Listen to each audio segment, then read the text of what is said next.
اسلام سره په یو سفر کې فجعل الناس يجهرون نو خلق چولو هغه جهر کوي به تکبیر په تکبیر باندې خلق څه ویل الله اکبر الله اکبر په زور وای فقال رسول الله صلی الله علیه وسلم نبی اسلام فرمایا ایها الناس ای انسانانو اربعوا على انفسکم تاسو نرمي کوئی په خپل ځانو باندې معنا څوکي نرمي وکي شفقت وکي ویني سختي مکو پر ځانو باندې نرمي وکي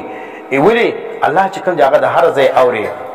انکم لا تدعون اصم ولا غائبا بشک تاسو کوم دی لا تدعون تاسو आवाज نه کوي اصم کون لرا ولا غائبا او نه غائب لرا انکم بشک تدعون سميعا بصيرا تاسو دا ذات आवाज کوي چې هغه سميع دی د هر ځای اوري بصيرا د هر ځای ویني ور الله د هر ځای څخه ویني او د هر ځای څخه اوري او نن بریلیان هغه دا فرمایي هغه وای الله څه کوي خالی الله د هر ځای سویني نه الله د هر ځای څخه خالی اوري بلکې مړي چې کوم دي اولیاء انبیاء دا د هر ځای څخه اوري او د هر ځای څخه کوم دي هغه ویني په ژوند کې هم په مرګ کې هم د زموږ د پښین بریلیانو ملا تروی لیکلي دي دا د تروی ملا څه لیکلي دي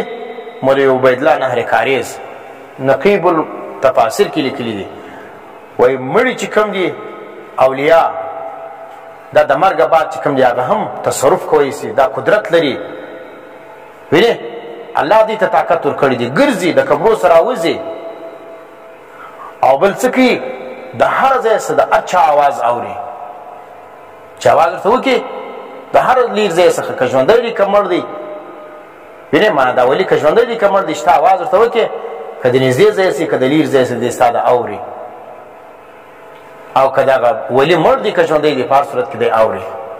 او در رسیږي مدد دیم کوي تر دې بالا غټ شرک ابو جهل هم نه وکړي تر دې غټ دا رقم غټ مشرکان ابو جهل هم نه ولو دی څه وایي دی به شرک دا ته وایي چې خلک راولاړ د ډبرو او د بوتانو عبادت وکړي هغو ته سجدې وکړي بس دا هغه شرک دی موږ خو د اولیاو ته چې د اوازونه نه کوو د هغو دپاره عبادت نه کوو نو په دا نه پوهېږي دا اواز کول دا هم عبادت دی د چا څه شی غوښتل ما فوق الاسباب دا هم عبادت دی دا ان الذين يستكبرون عن عبادتي بشکا کسان چې تکبر کوي زما د عبادت سره عبادت سره مراد چې دعا مراد ده سيدخلون جهنم دا به داخلي جهنم لره نو چې څلو دغه आवाज لګول یا پیرانې پیر مدد دا د پیرانې پیر عبادت دی دا یا رسول الله مدد ما فوق الاسباب دلته ناس یا رسول الله مدد اے دا الله رسول الله مدد سره زه په مشکل کې ما یا دا الله رسول انظر حالنا زموږ حال ته وګور ډېر په بد حال کې یو نبی رسول دا ځای څنګه تاویني دلته وای الله طاقت ورکړی دی وای موږ عطایي مونږ نو ځکه مشرکان یو نو مشرکین مکه خو عطایي شرک کوي عطایي مشرکان هغه دا نه وایي چې بوتان خپل متصرف دي علماء صراحت کې په دې خبره په دنیا کې داسې مشرک نه تیر شوی چې هغه دا ویلي چې دا زه د چا عبادت کوم یا زه څوک راننګوم یا د چا په نامه باندې نظر کوم یا چا ته سجده کوم دغه ذات چې دا بالذات چې کوم دی هغه مختار دی دا خپله د اختیارمند دی هغه څه وایي هغه وایي دغه بت یا دا قبر یا دا ولی یا دا درخته یا دا هر ځای چې کوم دی یا دا لمر و سپوږمۍ یا دا اور د دې چې کوم دی عبادتونه کوي وایي دې ته چې دی دې ته الله اختیار ورکړی دی الله طاقت پکې ایښی دی نو په دې وجه باندې چې الله طاقت پکې کښېښوی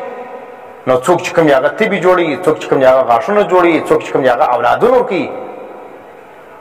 نو ځکه دغه څه کوي عطایي مشرکین مکه هم ولو څه به فرمایل لا شریک چې لبیک اللهم لبیک لا شریک الا شریکا تملکه وما ملک وینه ولې شریک نشته تا لره یا الله موږ حاضر یو مگر هغه شریک خو بیا ستا تملکو چې ته اختیارمند هغه وینه هغه ستا په اختیار کې دی هغه ستا بنده دی وما ملک دی خپل د هیڅ شي اختیار نه لري ورته وګوره ابو جهل د خو نو چې ابو جهل منځ نه کوي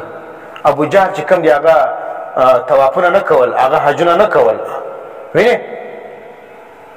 دا مشرکین مکه دا منځونه کول دا زکاتونه ادا کول د الله عبادتونه کول توافونه تر مشه توافونه کول دونه بزرګانو چې لږ توافه کول دا کپړو کې مې ګناه کړی ده تعمیر د کعبه کوي په حلال مال باندې کوي وینه دلیل چې دا رقم کافرانو چې الله یې نه مني، الله مشرکان هم مني، خو د الله سره په ذات او په صفات کې چې کوم دي هغه بل څوک شریکوي. نو دا زموږ د پښین بریلویان د خاص د ابوجهل پر قدم باندې روان دي چې کوم رقم شرک ابوجهل کوي هغه رقم شرک دی هم کوي. مازې هغه چې کوم دي هغه د نبي مقابله کړې وله،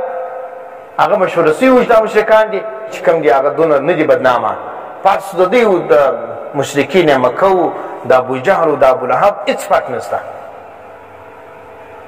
صحیح شولو؟ نو دوی چې کوم دي هغه په خوله باندې خالي کلمه وایي، نور په مطلب نه پوهېږي.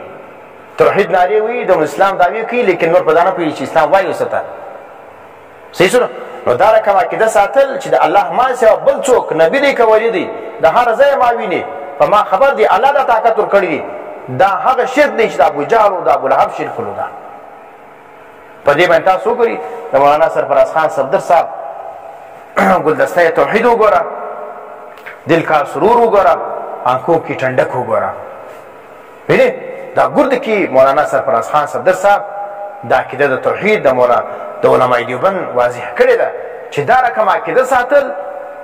چې مخلوقات ته الله دا طاقت ورکړی دی چې هغه په موږ باندې اوس خبر دی، هغه پر موږ باندې طاقت لري، هغه موږ ته عزت او ذلت راکوی سي،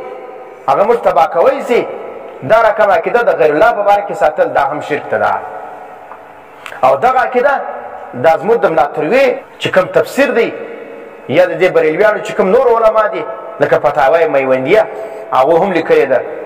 چې دا رقم الله و مخلوقات ته و اولیاو ته طاقتونه ورکړي دي، دغه طاقت پر بنیاد باندې چې کوم دی هغه د دوی د خلکو سره مددونه کوي،